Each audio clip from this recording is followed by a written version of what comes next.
جمعية الدعوة والإرشاد وتوعية الجاليات بمحافظة بدر। বাসর রাতে 2 রাকাত সালাত আদায় ও দোয়া করা, এটি কি সহিহ সুন্নাহ? আলহামদুলিল্লাহ, সালাতু ওয়াসসালামু আলা রাসূলিল্লাহ ওয়া আলা আলিহি ওয়া সাহবিহি ওয়া মান ওয়ালাহ ওয়া বাদ। বাসর রাতে 2 রাকাত সালাত আদায় করা, দোয়া করা, রাসূল সাল্লাল্লাহু আলাইহি ওয়াসাল্লাম থেকে এটি বর্ণিত হয়নি। রাসূল সাল্লাল্লাহু আলাইহি ওয়াসাল্লাম সালাত আদায় করেছেন বা করতে বলেছেন বা কোনো সাহাবীকে নির্দেশ দিয়েছেন। তবে আমাদের সালফে সালিহিনগণ করেছেন, এই মর্মে বর্ণনা পাওয়া যায়। এবং কিছু সাহাবী এটা করেছেন বা করতে বলেছেন, এটাও বর্ণনা পাওয়া যায়। এই ভিত্তিতে উলামাগণ এটি মুস্তাহাব বলেছেন।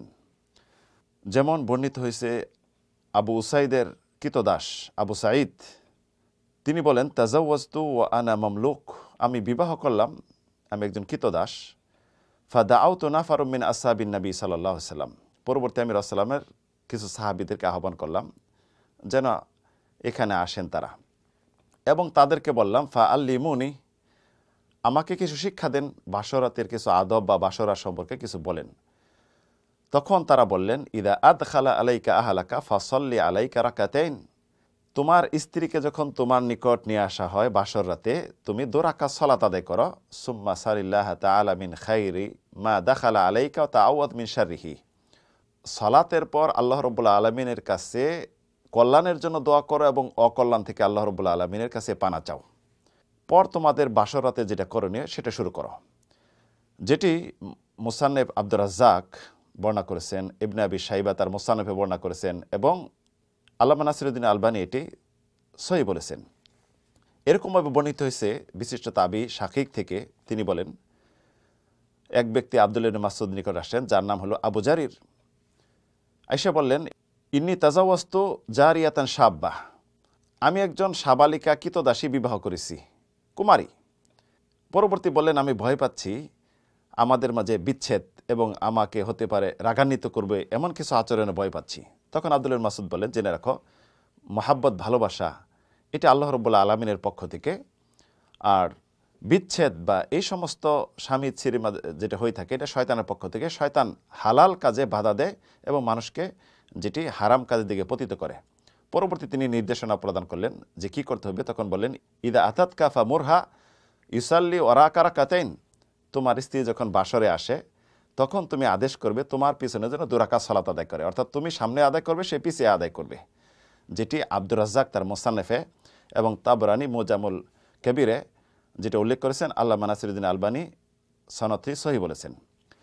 তো এই বিষয়ে শেখ আব্দুল আজিজ আব্দুল্লাহ বিন বাস, বিশিষ্ট আলেমী দ্বীন, সারা বিশ্বে যার প্রসিদ্ধতা রয়েছে, সৌদি আরবের গ্রান্ড মুফতি যিনি ছিলেন, তাকে যখন জিজ্ঞাসা করা হইল যে অনেকে মনে করে যে বাসর রাতের সুন্নাহ 2 রাকাত সালাত বা দোয়া, এই বিষয়ে ইসলামের নির্দেশনা কি বা এটা আদৌ কি সুন্নাহ কিনা।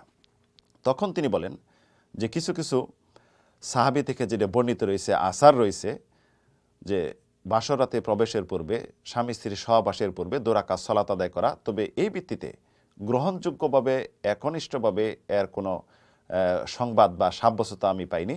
তবে যেহেতু সালফে সালিনগণ করেছেন, সালাত আদায় করেছেন, তাই করা যেতে পারে, এতে কোনো সমস্যা নেই। আর দোয়ার বিষয়টি আবু দাউদ বর্ণনা করেছেন, আল্লামা নাসিরুদ্দিন আলবানী হাদিসটি হাসান বলেছেন যে এই দোয়াটি করা যেতে পারে স্ত্রীর মাথার সম্মুখ ভাগ হতো কপালের দিকে হাত রেখে এটি করা যেতে পারে। আল্লাহুম্মা ইন্নী আসআলুকা খায়রাহা ওয়া খায়রা মা জাবালতাহা আলাই আউযু বিকা মিন শাররিহা ওয়া শাররি মা জাবালতা আলাই, হে আল্লাহ, আমি আপনার কাছে চাচ্ছি এর মাঝে, আমার স্ত্রীর মাঝে তো কল্যাণ মঙ্গল এটি, এবং অকল্যাণ মঙ্গল যার দ্বারা আপনি তাকে সৃষ্টি করেছেন, এ থেকে আমি সম্পূর্ণ মুক্ত চাচ্ছি, পানা চাচ্ছি। আব্দুল্লাহ ইবনে মাসউদ রাদিয়াল্লাহু থেকে বর্ণিত এই বিষয়ে আরেকটি যেটা দোয়া রয়েছে, যে এই দোয়া করা যেতে পারে, আল্লাহুম্মা বারিক লি ফি আহলি ওয়া বারিক লাহুম ফিয়া, আল্লাহুম্মা আজমা বাইনানা মা জামাআতা বিখাইরিন ওয়া ফারিক বাইনানা ইদা ফারাকতা ইলা খাইর, হে আল্লাহ, আমাদের যে বরকত দেন, প্রত্যেকটি কাজে যেন বরকত আসে, এবং আমাদের মাঝে যত কল্যাণ সেটি আমাদেরকে দেন, এবং আমাদের যদি স্বামী স্ত্রীর একত্র হওয়া এটি যদি কল্যাণ হয় তাহলে এই ব্যবস্থা করে দেন, যদি পৃথক অকল্যাণ হয় এটাও যেন আমাদের ব্যবস্থা করে দেন। তো এই ভিত্তিতে আমরা যেটা পাইলাম, সালাত এবং দোয়া রাসূলুল্লাহ থেকে সুন্নাহ সাব্যস্ত হয়নি, তবে সাহাবীদের বা তাবিদের আমল রয়েছে, তাই আমরা করতে পারি, এটা জায়েজ, করা যেতে পারে। আল্লাহ তাআলা আলাম ওয়া সাল্লাল্লাহু আলা নবিনা মুহাম্মদ।